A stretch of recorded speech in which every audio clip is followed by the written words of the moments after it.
Сәлем достар, қалдарыңыз қалай? Бүгін ауа райы сондай тамаша болып тұр, және бүгін керемет күн. Менің құрбым Ақмарал 3 ұлдан кейін қыз босанып, бүгін роддомнан шығып жатыр. Сол қуанышпен бөлісуге бізде келіп қалды. Әрдайым осылай бір-біріміздің қуанышымызбен бөлісіп жүргенге не жетсін.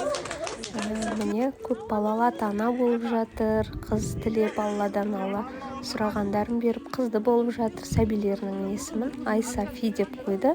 Өзінің мамасы мен папасы таңдап қойды.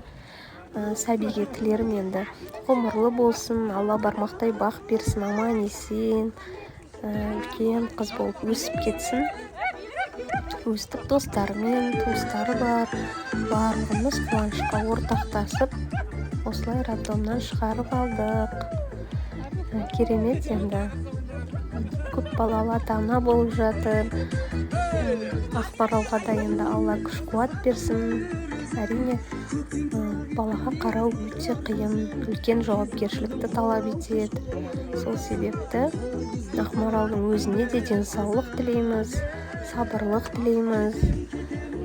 Бала-шағаны өсіріп жеткізу үшін үлкен күш-жігер керек, сабырлық керек, даналық керек тәрбие беру үшін.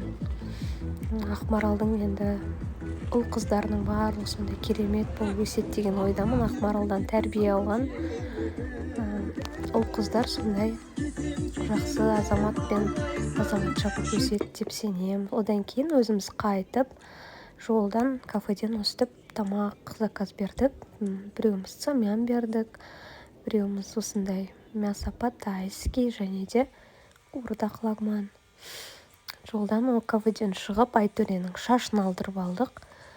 Сонымен үйге қайттық.